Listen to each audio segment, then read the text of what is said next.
ইব্রাহিম ভাইয়া, ইব্রাহিম ভাইয়া আমাকে বাঁচাও প্লিজ, এই তাহেরার কাছ থেকে, ও আমাকে মেরে ফেলবে। তখনই ইব্রাহিম বলে তাকে, হ্যাঁ, তোকে আমি বাঁচানোর জন্য এসেছি। আয় আয় আমার কাছে আয়।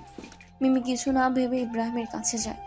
ভেবেছিল ইব্রাহিম ওকে এখানে বাঁচাতে এসেছে, কিন্তু বুঝতে পারেনি ইব্রাহিম যে ওকে মারবে বলে এখানে এসেছে।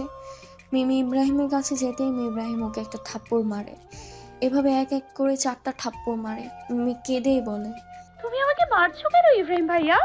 কষ্টটা আমি দেখব, তারপর তার জন্য মাহাতিন যখন ভেঙে পড়বে তখন আমি ওকে মেরে বলবো।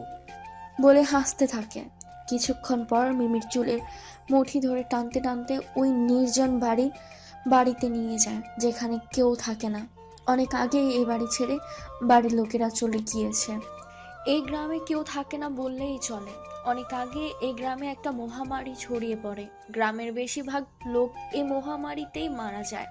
আর যারা বেঁচে ছিল তারা ভেবেছিল এই গ্রাম অভিশপ্ত, তাই ভয়ে সবাই চলে যায় গ্রাম ছেড়ে।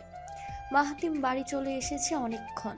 সবাই ঘুম থেকে উঠেও পড়েছে, কিন্তু মিমিকে কোথাও খুঁজে পাওয়া যাচ্ছে না। কেউ দেখেনি মিমি কোথায়। মাহাতিম তো টেনশনে পড়ে যায়। মিমি কোথায় গেল? না বলে তো কোথাও যাওয়ার কথা না। আর আর ও তো একা একা কোথাও যাবেও না। তাহলে মিমি কোথায়? মাহতিম সারা বাংলো বাড়ি তন্ন তন্ন করে খুঁজেও মিমিকে কোথাও পেল না। এবার যেন মাহতিমের দম বন্ধ হয়ে আসছে। ভয় তাড়া করছে বুকের ভেতর, মোচড় দিয়ে উঠছে মিমিকে হারানোর ভয়। ও আর কিছু ভাবতে পারছে না।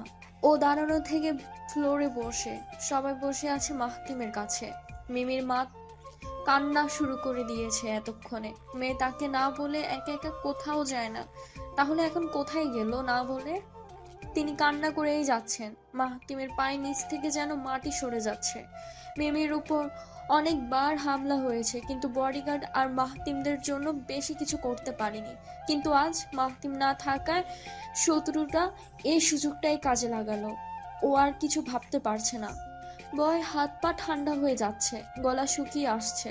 তখনই একজন গার্ড এসে বলল, বস, ভাবিকে সিসিটিভিতে লাস্ট তাহেরের সাথে দেখা গিয়েছে। ওরা ওর পেছনের দরজা দিয়ে কোথায় চলে গিয়েছে। এই কথা শুনে মাহতিমের ভয় 3 গুণ বেড়ে গেল।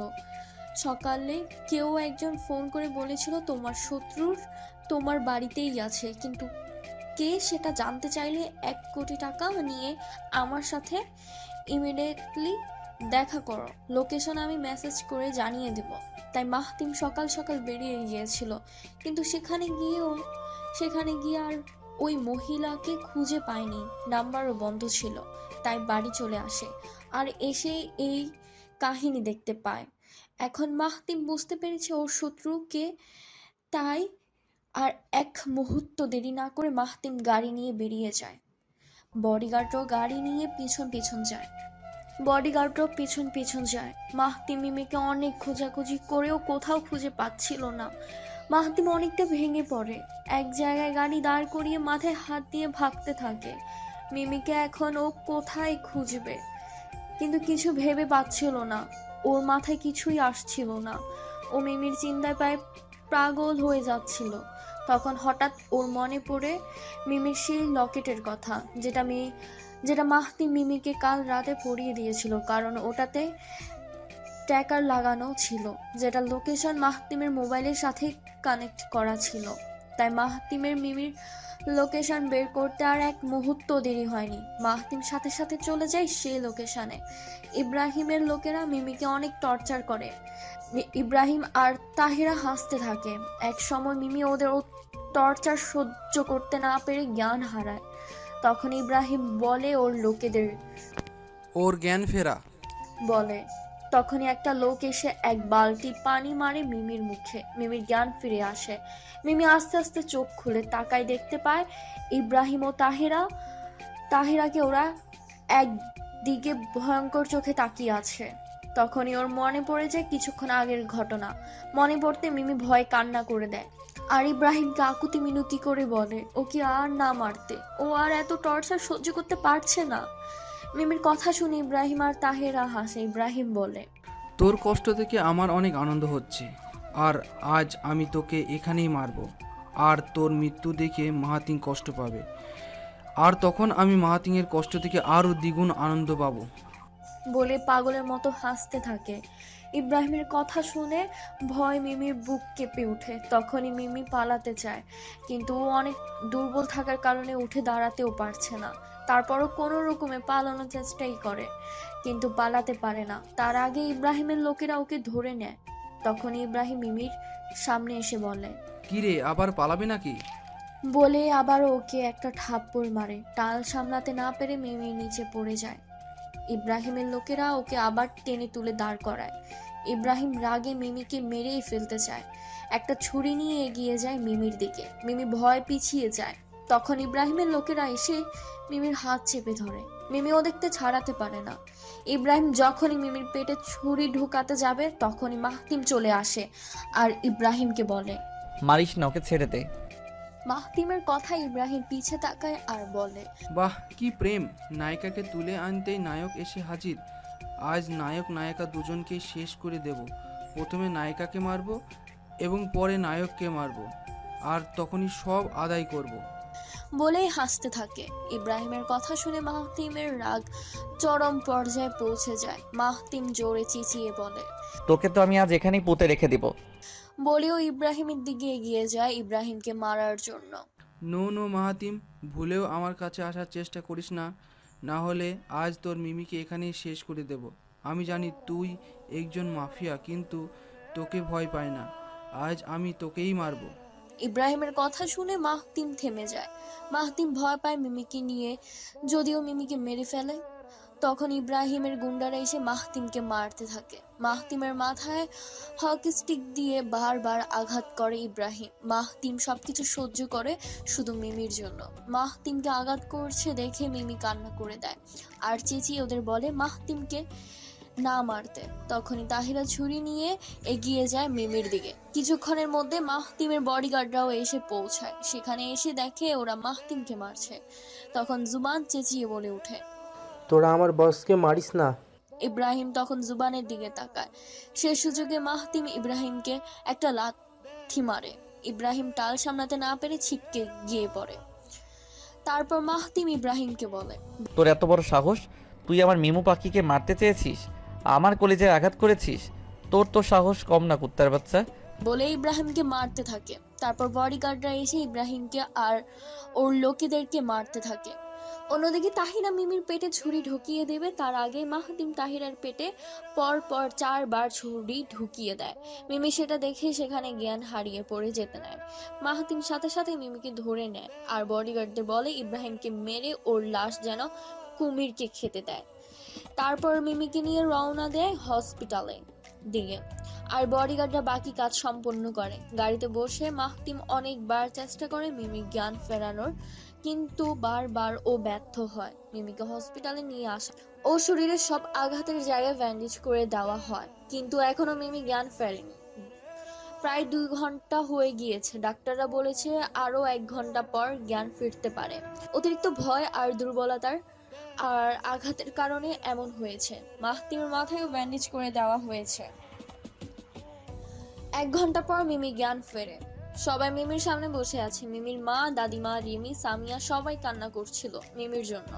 মিমির জ্ঞান ফিরতেই সকলের মুখে হাসি ফুটে ওঠে। মাহতিম মিমির সামনেই বসেছিল। মিমি মাহতিমকে জড়িয়ে ধরে আর বলে, আপনি ঠিক আছেন তো? আমি ঠিক আছি। আর তুমি এত ভয় পাও কেন বলো তো? এত ভয় পেলে কি চলে? তখনই মিমির মনে পড়ে 3 ঘন্টার আগের কাহিনী। মিমি ভয় মাহতিমকে ছেড়ে দেয় আর মাহতিমের থেকে নিজেকে দূরে সরিয়ে নেয়। মাহতিম কিছু বুঝে উঠতে পারছে না হঠাৎ মিমির কি হলো, তাই মাহতিম আবার মিমির কাছে যেতে নেয়। তখনই মিমি বলে ওঠে, আপনি একজন খুনি। আমার চোখের সামনে আপনি ওই শয়তান তাহেরা আপুকে খুন করেছেন। মাহতিম তখন মিমিকে বলে, আমি যদি ওকে না মারতাম ও তাহলে তোমাকে মেরে ফেলতো। আমাকে কিছু বোঝাতে আসবেন না, আমি কিছু বুঝতে চাই না। আমি শুধু জানি আপনি একজন খুনি। মাহতিম আবারও মিমিকে বুঝায়, ওরা দুষ্ট লোক ছিল তাই আমি ওকে মেরেছি, না হলে তোমাকেও মেরে ফেলতো। মিমি মাহতিমের কথা বুঝতে চায় না, তাই ওর দাদাই আর দাদিমা মিমিকে বুঝায়। অতঃপর মিমি বুঝতে পারে। পরের দিন মিমিকে হসপিটাল থেকে বাগান বাড়িতে নিয়ে যাওয়া হয়। মিমি এখন অনেকটাই সুস্থ, তাই রাতে ওদের বিয়ে হবে। অনেক গেস্টরাই চলে গিয়েছে, জরুরি কাজ ছিল, তাই কিছু গেস্ট থেকে গেছেন। বিয়ের পর চলে যাবে সবাই। রাতে ধুমধাম করে মাহতিম আর মিমির বিয়ে হয়ে যায়। মিমি বাসর ঘরে লম্বা ঘোমটা টেনে বসে আছে আর মাহতিমের জন্য অপেক্ষা করছে, কিন্তু মাহতিমের আসার কোনো খবরও নেই। ও গেস্টদের আর অন্যান্য মেহমানদের বিদায় দিচ্ছে। অনেকজন চলে গিয়েছে তাদের কাজ থাকার কারণে, না হলে কালই যেত সবাই। সবাইকে বিদায় দিয়ে মাহতিম যায় নিজের রুমে, যেখানে ও আর মিমি আজ থাকবে। ঘরে ঢুকে মাহতিম দেখতে পায় মিমি বেডে বসে আছে, কিন্তু ওর কোনো নড়াচড়া নেই। মাহতিম ভাবে হয়তো মিমি লজ্জা পাচ্ছে, তাই এরকম ভাবে বসে আছে। তাই মাহতিম চলে যায় ফ্রেশ হতে। ফ্রেশ হয়ে এসে দেখে মিমি আগের মতোই বসে আছে। মাহতিমের কেমন জানি একটা সন্দেহ হলো যে মিমি এমন করে কেন বসে আছে, নড়াচড়া করছে না কেন। তাই মাহতিম মিমির কাছে যায়, মিমিকে ডেকে দেখে মিমি বসে বসে ঘুমিয়ে পড়েছে। মাহতিম মিমির এমন কাণ্ডে দেখে হেসে ফেলে আর বলে, এই মেয়ে কবে বড় হবে? এরকম করে কি কেউ ঘুমায়? সারা বেডটাই তো ছিল ওর ঘুমানোর জন্য, কিন্তু না, ওনাকে তো বসে বসেই ঘুমাতে হবে। কিছুক্ষণ পর মাহতিম মিমিকে হালকা একটা ধাক্কা দেয়, সাথে সাথে মিমির ঘুম ভেঙে যায়। মিমি দেখে মাহতিম ওর সামনে দাঁড়িয়ে আছে, তাই ও মাহতিমকে বলে, আসলে আপনার জন্য আমি ওয়েট করছিলাম, কিন্তু আপনি এতক্ষণ ধরে আসছিলেন, তাই কখন যে চোখ লেগে গেছে বুঝতেই পারিনি। আচ্ছা ঠিক আছে, আর কিছু বলতে হবে না, এবার একটু ফ্রেশ হয়ে আসো, দেখবে ভালো লাগবে। কিছুক্ষণ পর মিমি ফ্রেশ হয়ে বাহিরে আসে। মিমি একটা নীল কাতান শাড়ি পরেছে। মাহতি মিমিকে দেখে মিমির দিকে কেমন নেশা ভরা চোখে তাকায়। মিমিকে যেন আজ অসম্ভব সুন্দরী লাগছে। মাহতি মিমির দিক থেকে চোখ সরাতেই পারছে না, কেমন নেশা চলে আসছে। আজ তার এতদিনের অপেক্ষা শেষ হবে, নিজের করে নিবে তার মিমু পাখিকে। মাহতিম আস্তে আস্তে মিমির দিকে এগিয়ে যায়। মিমি বুঝতে পারে মাহতিম কি চায়, আর যেন মিমিও চায় ও পুরোপুরি ভাবে মাহতিমের হয়ে যেতে, মাহতিমকে নিজের করে নিতে। মাহতিম মিমির কাছে গিয়ে মিমির ঠোঁট চেপে ধরে। এভাবে কিছুক্ষণ মিমি ঠোঁটে চুমু খায়, তারপর ঠোঁট ছেড়ে মিমির ঘাড়ে চুমু খায়। মিমি অনেক লজ্জা পায়। কিছুক্ষণ পর মাহতিম মিমিকে কোলে তুলে নেয়, মিমিকে বিছানায় ফেলে দেয়। তারপর বাকিটা আর আপনাদেরকে দেখা লাগবে না, ওদেরটাও ওদেরই বুঝে নিতে দিন। পরের দিন সকালে মিমি দেখতে পায় ও মাহতিমের বাহুতে শুয়ে আছে, আর মাহতিম ওকে জড়িয়ে ধরে শুয়ে আছে, উপরে চাদর জড়ানো। মিমি মাহতিমের দিকে তাকায়, মাহতিমের মাথায় একটু হাত বুলায়, আর মাহতিমের কপালে একটা চুমু খায়। তারপর ওর ঠোঁটে একটা চুমু খায়। তখনই মাহতিম চোখ মিলে তাকায় আর মিমিকে বলে, কি ম্যাডাম, রাতের ভালোবাসায় বুঝি মন ভরেনি, আরো ভালোবাসা নিতে চাই বুঝি আপনার? মাহতিমের কথা শুনে মিমি লজ্জা পায় আর উঠে চলে যেতে যায়। তখনই মাহতিম মিমিকে আবার জড়িয়ে ধরে আর বলে, আরো একটু আদর করি আমার বউটাকে। রাতে তো অনেক আদর করলেন, আর না বাকিটা না হয় কাল করবেন, কালকের জন্য তো একটু বাঁচিয়ে রাখুন। কালকেরটা কালকে দেখা যাবে, আজকেরটা আজই করে নিই। বলেই মিমির ঠোঁটে চুমু খায়। 5 মিনিট পর মিমিকে ছেড়ে দেয়। ছাড়া পাওয়ার সাথে সাথে মিমি চাদর দিয়ে নিজেকে ঢেকে ওয়াশরুমে চলে যায়। ওভাবে ওদের দুষ্টু মিষ্টু সময় কাটতে থাকে। পাপাই, আমরা কখন কেক কাটবো? আর কতক্ষণ ওয়েট করবো মাম্মাম আর মিমির জন্য? এতক্ষণ ধরে আসছে না কেন? আমার কিন্তু ওদের উপর খুব রাগ হচ্ছে। 5 বছর পর বলে ফোন নিয়ে চলে যায় ওর মামাকে ফোন দিতে। তখনই কারা বলে উঠে, আমার বাবাই কি আমাদের সাথে রাগ করেছে নাকি? তখনই মাহিন পেছন ঘুরে তাকায়, দেখে মিমি, রিমি আর আয়ান আর ওদের মেয়ে রিয়ানা দাঁড়িয়ে আছে। মাহিন রিয়ানার দিকে কিছুক্ষণ তাকিয়ে মিমি আর রিমিকে বলে, মাম্মাম, মিমি, তোমরা এত লেট করছো কেন? এসছো বলো তো, আমি সেই কখন থেকে তোমাদের জন্য ওয়েট করে আছি। তখনই মিমি মাহিনকে বলে, এই যে আমি কানে ধরলাম, আর কখনো এমন হবে না। আমার বাবাইটা। রিমিও একই কথা বলে, তবুও মাহিন গাল ফুলিয়ে বসে থাকে। তারপর মিমি আর রিমি গিয়ে মাহিনের গালে দুটো চুমু দেয়। তখন মাহিনের রাগ ভেঙে যায়। মাহিন ওর মাম্মাম আর মিমি দুজনকেই অনেক ভালোবাসে। ছোটবেলা থেকে মিমি আর রিমি দুজনই ওকে অনেক ভালোবাসে। রিমি প্রায় সময় আয়ানের সাথে ঝগড়া করে ওর নিজের বাড়িতে চলে আসতো, তাই ওর বেশি সময় মাহিনের সাথেই কাটে ছোটবেলা থেকে। আর রিমির মেয়েও জন্ম হয় এই বাড়িতে থাকা অবস্থায়। আজও আয়ান আর রিমির ঝগড়া হয়েছিল, তাই রিমি এই বাড়িতে একাই চলে এসেছিল। কিন্তু মিমি রিমিকে নিয়ে আয়ানদের বাড়িতে যায়, ওর আর আয়ানের ঝগড়া মিটিয়ে দেয়। দুজনকে নিয়েই ওর ছেলের বার্থডে পার্টিতে আসে। কিছুক্ষণ পর কেক কাটা হয়। মাহিন, মিমি, রিমি, মাহতিম সবাইকে কেক খাইয়ে দেয়। সবার লাস্টে কেক খাওয়ায় রিয়ানকে, আর ওর কানে কানে বলে, আজ তোকে অনেক কিউট লাগছে আমার বেবি ডল। এভাবে দিন কেটে যায়। আরিয়ান ও সাইমারও বিয়ে হয়ে গিয়েছে, ওদেরও একটা 1 বছরের মেয়ে আছে। সামিয়ারও বিয়ে হয়েছে মিমির মামাতো ভাই রেহানের সাথে। ওরা দুজনও দুজনকে ভালোবেসে বিয়ে করে।